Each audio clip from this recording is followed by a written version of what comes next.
Upaya penanggulangan masalah kearsipan. Ada beberapa cara untuk menanggulangi masalah-masalah dalam kearsipan.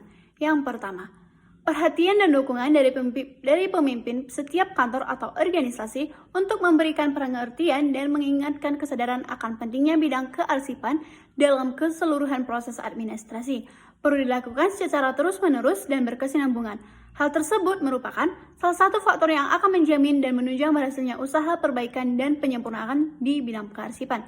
Yang kedua, dalam rangka menambah kecakapan atau keterampilan pegawai kearsipan, maka perlu adanya pembinaan dan pendidikan dan pelatihan yang meliputi segala aspek kearsipan bagi para pejabat dan pelaksana secara terarah agar dapat mengimbangi perkembangan sastra dan memenuhi syarat kualifikasi tertentu.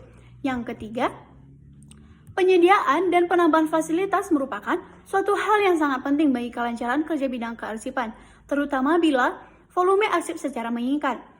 Oleh sebab itu, perlu dipikirkan tentang adanya anggaran belanja yang jelas khususnya untuk pengelolaan arsip, agar dapat memungkinkan bahwa pelaksanaan pengelolaan arsip dapat dilaksanakan dengan sebaik-baiknya.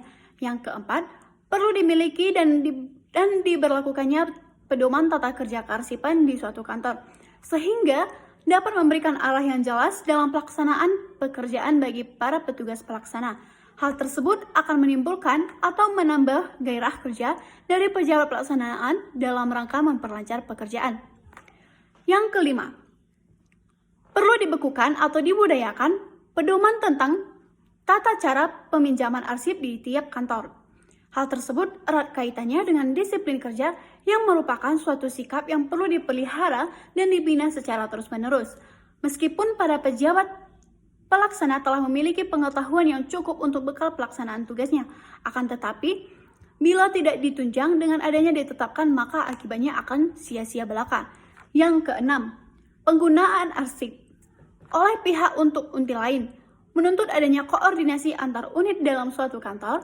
Hal tersebut turut mempengaruhi faktor disiplin, mengingat aktivitas bidang kearsipan tidak dapat terlepas dari faktor hubungan kerja dengan unit-unit atau pihak lainnya. Yang ketujuh, sehubungan dengan sulit ditemukannya kembali arsip dengan cepat dan tepat bila diperlukan oleh pihak lain, maka seluruh suatu usaha penanggulannya adalah perlu teliti dalam kembali kelemahan sistem penataan arsip yang digunakan dari prosedur lainnya, untuk kemudian diadakan perubahan atau penyempurnaan sesuai kebutuhan, atau mungkin sudah waktunya untuk melakukan penyederhanaan tata kerja. Yang kedelapan, perlu adanya pemikiran untuk merencanakan pengadaan penyusutan, baik di unit operasional maupun dari arsip organisasi, supaya dapat lebih melonggarkan tempat penyimpanan dan akhir akan memudahkan pencarian arsip yang masih aktif. Yang kesembilan, perlu adanya pengawas atau unit pengawasan dalam rangka pengendalian agar pengelolaan arsip dapat dilaksanakan dengan sebaik-baiknya.